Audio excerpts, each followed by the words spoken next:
నరేంద్ర మోడీ వికసిత భారత్ అనే నినాదంతో ఇండియాని డెవలప్ చేస్తుంటే, మరోవైపు AP CM Chandrababu Naidu Swarnandhra vision 2047తో ముందుకు వెళ్తున్నారు. ఇదే దీన్ని ఇన్స్పిరేషన్గా తీసుకొని బోండా ఉమా స్వర్ణ విజయవాడ సెంట్రల్ 2029 అనే నినాదంతో ముందుకు వెళ్తున్నారు. అయితే ఇవన్నీ ఒక కాన్స్టిట్యుయెన్సీలోనే కాదు, ప్రతి ఎమ్మెల్యే, ఒక్క ఎమ్మెల్యేనే కాదు, అసలు స్వర్ణ ఆంధ్ర జరగాలంటే ప్రతి ఎమ్మెల్యే, ప్రతి కాన్స్టిట్యుయెన్సీలో అసలు ఎమ్మెల్యేలు ఏమేమి చేయాలి, ఇవన్నీ పక్కన పెట్టి ప్రతి స్కీమ్ పేదవాళ్ళకి అందాలన్నది నినాదంగా పెట్టుకున్నారు.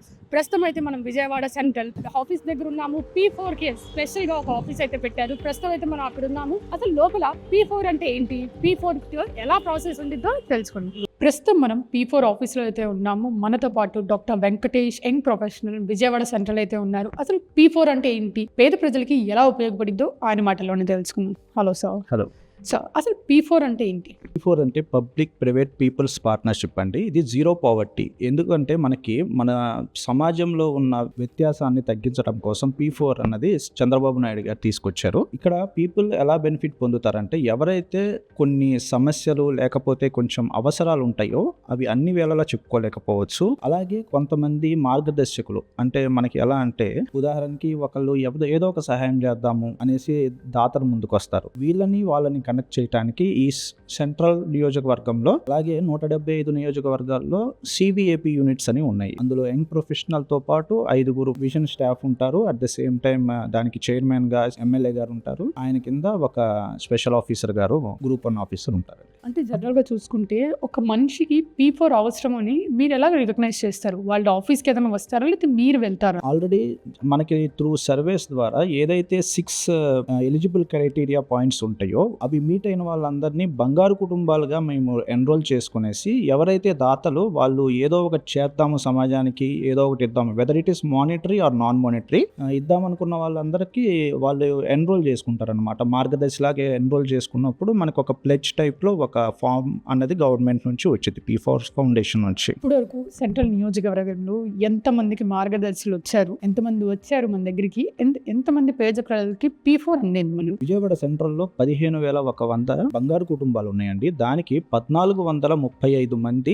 మార్గదర్శకులు ఉన్నారండి. వీళ్ళల్లో ఇప్పటి వరకు బెనిఫిట్ పొందిన వాళ్ళు దాదాపు 415 మంది ఉన్నారండి. ఈ 415 మంది కొంతమందికి కుట్టు మిషన్లు ఇచ్చారు, కొంతమందికి తోపుడు బళ్ళు ఇచ్చారు, అదే విధంగా కొంతమందికి ఎడ్యుకేషన్ కి కావాల్సిన ఫీజులు కట్టుకుంటూ వచ్చారు. At the same time sports ని ఎంకరేజ్ చేసుకుంటూ, చిన్న పిల్లల్ని ఎంకరేజ్ చేసుకుంటూ, ఆటోలు ఇస్తూ ప్రతి ఒక్కరికి తర్వాత మనకి ఏదైనా ఫైర్ యాక్సిడెంట్స్ జరిగినా ఏదైనా సరే కొంచెం ముందుకొచ్చి జనాలకి దాతలు ఏదో ఒక రూపంలో సహాయం చేయటం జరుగుతుందండి. అట్ ద సేమ్ టైం కొన్ని ఇన్స్టిట్యూషన్స్ వచ్చేసి మనకి విమెన్ కి డిఫెన్స్ నేర్పిస్తూ ఉంటారు, బ్యూటిషియన్ కోర్సెస్, స్కిల్ డెవలప్మెంట్ ఇస్తూ ఉంటారు. అట్ ద సేమ్ టైం మనకి స్కిల్ డెవలప్మెంట్ కింద ఎంప్లాయ్మెంట్ కూడా క్రియేట్ చేస్తూ ఉన్నారండి. ఇప్పుడు జనరల్ గా చూసుకుంటే చాలా మంది పావర్టీ లైన్ వెనకే ఉన్నారు. అది లెవెల్ చేయడానికి, నార్మల్ లైఫ్ తీసుకురావడానికి ఇలా ఎన్ని ప్రయత్నాలు చేస్తున్నది గవర్నమెంట్?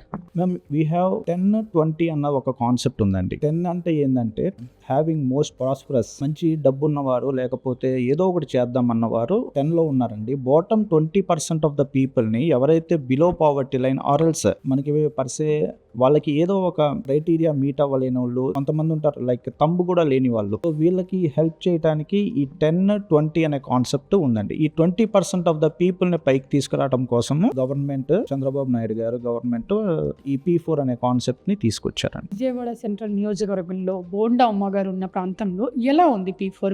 మీరు చూసినట్టయితే, మీ ఆర్ ద ప్రొఫెషన్ ఇక్కడ ఎలా ఉందంటారు compare to the other constituencies? State మొత్తంలో చూసుకుంటే విజయవాడ సెంట్రల్ కాన్స్టిట్యుయెన్సీలో P4 అన్నది చాలా ఉద్రిక్తంగా జరుగుతూ ఉందండి. ఎస్పెషల్లీ బోండా ఉమామహేశ్వరరావు గారు, ఎమ్మెల్యే గారు చాలా కార్యక్రమాలు చేసుకుంటూ వచ్చారు. దాదాపు 270 పైగా తోపుడు బళ్ళు జనాలకి ఇవ్వడం జరిగింది. అండ్ ఇది ఎవ్రీడే జరుగుతున్న ప్రాసెస్ అండి. ఎవ్రీడే మనకు వస్తే 2-3 తోపుడు బడులు ఇస్తూ, సూయింగ్ మిషన్స్, కుట్టు మిషన్లు ఇస్తూ, ఆడవాళ్ళు వాళ్ళ కాళ్ళ మీద వాళ్ళు నిలబెట్టుకోవడానికి కావాల్సిన సహాయాలన్నీ చేస్తూ ఉన్నారండి. అలాగే కొంతమంది ఆటో వాళ్ళకి కావాల్సిన డబ్బులు లైక్ ఈఎంఐలు కూడా సార్ ఫస్ట్ పే చేసుకుంటూ వస్తూ ఉన్నారండి. సో చూసారు కదా, అంటే P4 కార్యక్రమాన్ని అయితే ఆంధ్రప్రదేశ్ విజయవాడ సెంట్రల్ కాన్స్టిట్యుయెన్సీలో అయితే చాలా వేగంగా నడుస్తున్నాయి. ప్రస్తుతం దీని తర్వాత అయితే మనం ఒక కుటుంబాన్ని దగ్గరికి వెళ్దాం. P4 వల్ల వాళ్ళకి ఏం ఉపయోగపడిందో వాళ్ళ మాటలను తెలుసుకుందాం. తెలుసుకుందాం. ప్రస్తుతం మనతో పాటు P4 బెనిఫిషరీ రాజలక్ష్మి గారు ఉన్నారు. ఆవిడతో మాట్లాడి అసలు P4 ఆవిడకి ఎలా అందిందో ఆవిడ మాటలను తెలుసుకుందాం. రాజలక్ష్మి గారు, మీరు ఎక్కడ ఉంటారు, ఏం చేస్తూ ఉంటారు? మేము దుర్గాపురం అమ్మ, దుర్గాపురం సత్యనారాయణ దుర్గాపురం చేపల మార్కెట్ దగ్గర ఉంటాం. ఆ ఇల్లు ఇలా కరెంటు వల్ల కాలిపోయిందమ్మా. కాలిపోతే సరే ఏం లేవని చెప్పేసి సార్ గారి దగ్గరికి వెళ్ళి అడుగుదామని చెప్పి వెళ్ళాడు. బండమ్మ గారి దగ్గరికి వెళ్ళాం. బండమ్మ గారి దగ్గరికి వెళ్తే మిషన్ కి సాయం చేశారమ్మా. దానివల్ల 200-300 కుట్టుకొని బతుకుతున్నాను. P4 కార్యక్రమం ఉంది అని మీకు ఎలా తెలిసిందండి? ఆఫీసు మాకు ఇంటి దగ్గరలోనే కట్టారు. కడితే అక్కడికి వెళ్ళి అడిగితే బాగుంటుందని వీళ్ళు చెప్పారు. సరే అని చెప్పి వెళ్ళానమ్మా. అంటే ఇక్కడ ప్రాసెస్ ఏం జరిగింది అంటే అక్కడికి వెళ్ళంగానే మిమ్మల్ని ఎలా రిసీవ్ చేసుకున్నారు, ఏం కావాలని మీకు కుట్టు మిషన్ ఎందుకు ఇచ్చారు వాళ్ళు? నేను కిస్ట్ మిషనే కావాలన్నాను. ఏంటమ్మా ఎందుకు వచ్చావు అన్నారు. ఇలాగ జరిగిందండి అని చెప్పాను. కాలిపోయింది ఇల్లదంటే సరే నీకు ఏం కావాలో చెప్పమ్మా అన్నారు. నేను అలా బట్టలు కుట్టుకొని బతుకుతున్నానండి, మా మిషన్ కుట్టుకొని బతుకుతున్నాను అని అంటే సరేలమ్మా అని అమ్మటే నాకు మిషన్ సాయం చేశారు. ఒక రోజుకి ఎంత సంపాదిస్తున్నారు? కుడతానమ్మా. రోజు 200-300 కుట్టుకుంటాను. ఫ్యామిలీకి ఎలా ఉపయోగపడుతుంది? అదే ఇంట్లోకి ఇంటి కానీ అన్నిటికీ కొద్దిగా అయ్యి ఇది సరిపెట్టుకుంటాం.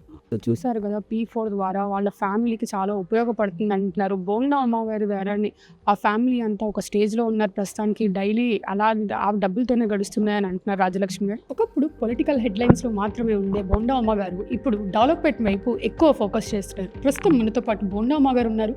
అసలు సెంట్రల్ నియోజకవర్గంలో ఎలాంటి డెవలప్మెంట్ జరుగుతుందో ఆయన మాటలోనే తెలుసుకుందాం. సో సెంట్రల్ నియోజకవర్గంలో అసలు మీ రోడ్ మ్యాప్ ఏంటి? సెంట్రల్ స్వర్ణ విజయవాడ అన్నది ఎలా చేయబోతున్నారు? గతంలో కూడా 2014-2019లో మొదటిసారి రాష్ట్రం విడిపోయినాక నేను ఈ నియోజకవర్గాన్ని శాసనసభ్యుడు అయినప్పటికీ నియోజకవర్గంలో చాలా డెవలప్మెంట్ పనులు పెండింగ్ ఉన్నాయి. ముఖ్యంగా సింగనగర్ ఫ్లైఓవర్ ఒకటే ఆ ప్రాంతం వాసులకు ఉండేది. ఎందుకంటే 95లో చంద్రబాబు నాయుడు గారు వేసినటువంటి ఫ్లైఓవర్ తప్పితే తర్వాత వచ్చినటువంటి ప్రభుత్వాలు ఏ ఫ్లైఓవర్ కూడా రైలు అండర్ బ్రిడ్జిలు కానీ రైలు ఓవర్ బ్రిడ్జిలు కానీ ఏది వేయాలి. మేము రాగానే ఆ ప్రాంత వాసులు ఎప్పటి నుంచో ఇబ్బంది పడుతున్నటువంటి సమస్య ఆర్యూబీ రైల్ అండర్ బ్రిడ్జ్ ని 6 నెలల్లో రైల్ అండర్ బ్రిడ్జ్ నేపించాం. అట్లాగే దేవినగర్, మధురా నగర్ అని 2 ఏరియాలను కలిపే వంతెన్ని దాన్ని కూడా నేను అధికారంలో రంగాన్ని తీసుకులాగే అంతిమయాత్ర భవన్ కానించి community halls, schools, primary health care centres, ఇట్లాగా రోడ్లు, డ్రైన్స్ ఆ రోజు 550 కోట్ల రూపాయలు విజయవాడ నగరానికి డ్రైన్స్ కోసం ఇస్తే 150 కోట్లు మన సెంట్రల్ నియోజకవర్గానికి తీసుకొచ్చి ఆ డ్రైన్స్ అన్ని ఓపెన్ డ్రైన్స్ అన్ని కూడా తీసుకురావడం వల్ల విజయవాడ సెంట్రల్ నియోజకవర్గంలో అభివృద్ధి వైపు పరుగులెత్తించాం. మళ్ళా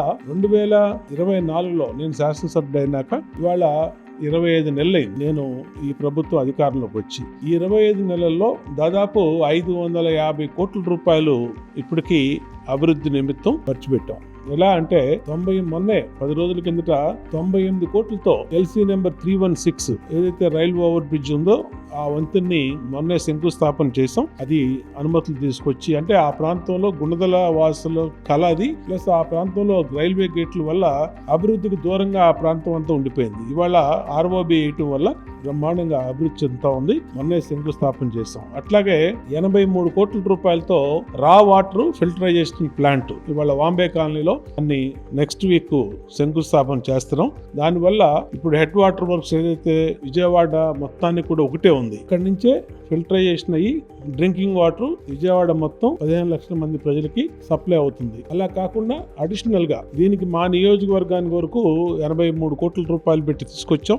దాన్ని శంకుస్థాపన చేస్తే అది పూర్తవుతుంది. అలాగే 24 నెలల్లో 350 కోట్ల రూపాయలతో నిధులు వెచ్చించి రోడ్లు, డ్రైన్లు, community halls, health care centers, schools అన్నిట్లు కూడా తీసుకొచ్చాం. అలాగే డ్రింకింగ్ వాటర్ మీద స్పెషల్ ఫోకస్ పెట్టాం. అట్లాగే ఎలక్ట్రిసిటీ సప్లై లో వోల్టేజ్ లేకుండా సబ్స్టేషన్స్ 2 కొత్త సబ్స్టేషన్ తీసుకొచ్చాం. ఇవన్నీ తీసుకురావడం వల్ల సెంట్రల్ నియోజకవర్గం అభివృద్ధి పదంలో ముందుకెళ్తుంది. సో ఇప్పటికీ మీరు విజయవాడ సెంట్రల్లో BRTS రోడ్ మీద P4 కూడా స్పెషల్ ఆఫీస్ కూడా ఒకటి పెట్టించారు. అసలు ఇప్పటి వరకు మీరు ఎంతమంది ఫ్యామిలీస్ని అడాప్ట్ చేసుకున్నారు? ఎంతమంది మార్గదర్శులు మీ దగ్గరకు వచ్చారు? దాదాపు ఒక 15,000 కుటుంబాలు బంగారు కుటుంబాలుగా రిజిస్టర్ చేసుకున్నాయి. మాది దాంట్లో P4లో. అలాగే ఈ మార్గదర్శులు కూడా ఒక 1450-1400 మంది రిజిస్టర్ చేసుకున్నారు. దాంట్లో కొంతమంది చాలా అగ్రెసివ్ గా P4లో పాల్గొంటున్నారు. ఒక సమస్యనే కాదు, అనేకమైన సమస్యలు. ఒకళ్ళు ఆర్థికంగా, ఒకళ్ళు వృత్తిపరంగా, అంటే వాళ్ళు ఏదైనా టిఫిన్ బండ్లు, అలాగే కుల వృత్తులు, ఇస్త్రీ బండ్లు, అలాగే తోపుడు బళ్ళు, చిరు వ్యాపారులకి వాళ్ళు అడుగుతా ఉన్నారు. అట్లాగే ఇంకొకళ్ళు ఎడ్యుకేషన్ కి ఫీజులు కట్టమని, చదువుల కోసం సహాయపడమని అడుగుతూ ఉన్నారు. అట్లాగే మరికొందరు మంది వైద్య పరంగా అడుగుతా ఉన్నారు. ఏ పని మీద మా ఆఫీసుకి వచ్చి ఎమ్మెల్యేని సంప్రదించి ఎమ్మెల్యేకి అర్జీ పెట్టుకున్నా ఆ సమస్య పరిష్కారానికి చిత్తశుద్ధితో ముందుకెళ్తాం వల్ల ఇవాళ P4 కార్యక్రమం ఈ జిల్లాలోనే మోస్ట్ సక్సెస్ఫుల్ గా సెంట్రల్ నియోజకవర్గం జరుగుతోంది. ఇప్పటికి మన P4లో భాగంగా ప్రజలకు ఉపయోగపడడం సంతోషంగా ఉంది.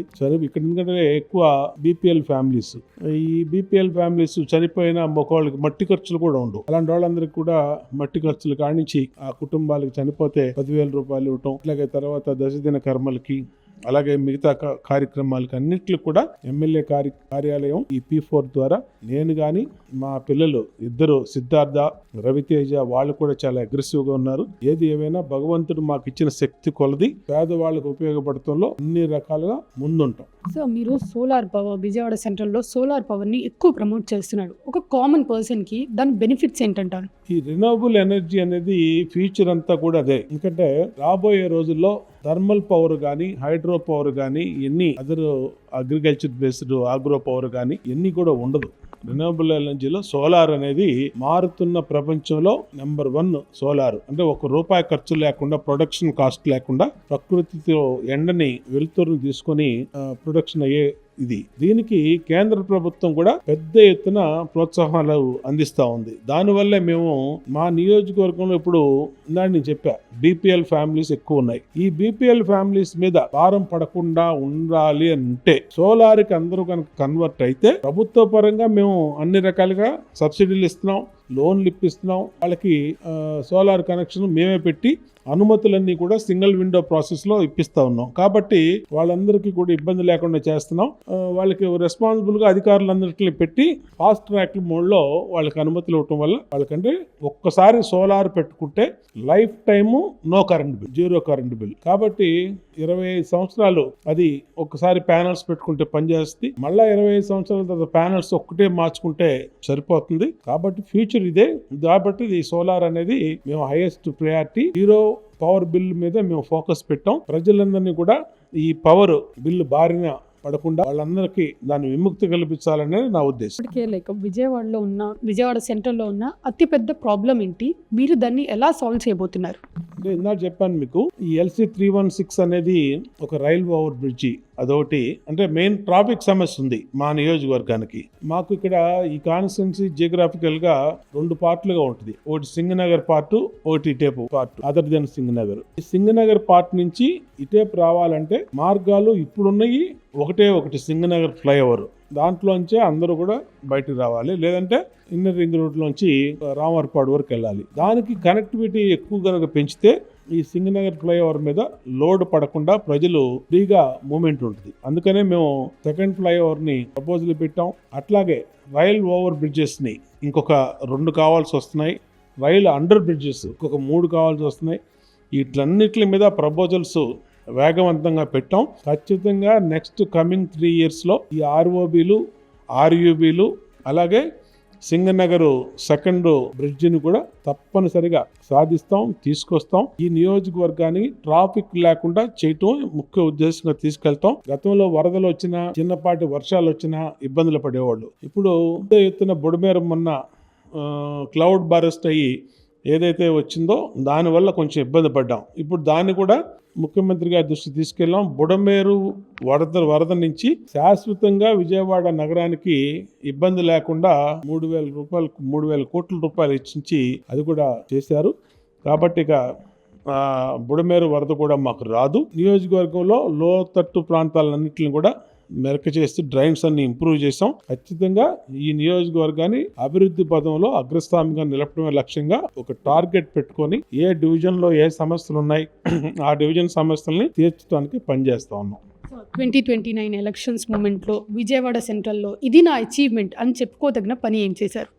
అంటే ఒకటి కాదు, అన్ని రంగాలు చేసాం. ఇందాక నేను చెప్పా, రోడ్స్ చాలా టాప్ క్లాస్ రోడ్స్ వేయించాం, డ్రైన్స్, ఎలక్ట్రిసిటీ, అలాగే కనెక్టివిటీ, ఆర్ఓబీలు, ఆర్యూబీలు, అలాగే school buildings, government school buildings, primary health care. అంటే డెవలప్మెంట్ అనేది ఒక అచీవ్మెంట్ చేస్తే అందరినీ ఓట్లు అడిగేది కాదు. ప్రతి ఫ్యామిలీకి అది ఆ డెవలప్మెంట్ అందాలి. 21 డివిజన్లో ప్రతి కుటుంబం సంతోషంగా ఉండాలి. ఆ డెవలప్మెంట్ ఫలాలు అందరూ ఎంజాయ్ చేయాలి. దానికోసమే ఒకటని టార్గెట్ చేయకుండా అన్ని రకాలుగా అన్ని పనులు. ఇవాళ 40-50 ఏళ్ళ నుంచి గవర్నమెంట్ స్థలాల్లో నివాసం ఉంటున్న వాళ్ళకి రిజిస్ట్రేషన్ సౌకర్యం మన సీఎం గారితో మాట్లాడి దాన్ని సమస్యను వివరిస్తే ఆయన మన 306 జీవో విడుదల చేశారు. ఇప్పుడే వెళ్ళి రిజిస్ట్రేషన్ చేసాం సుబ్బరాజు నగరు, అరుణోదయ నగరు, ఈ ప్రాంతాల్లో. అంటే ఇవన్నీ కూడా వాళ్ళు ఇక భవిష్యత్తులో రాబోయే 100 సంవత్సరాలు ఏ అధికారి చుట్టూకి వెళ్లాల్సిన అవసరం లేదు. అంటే ఒకసారి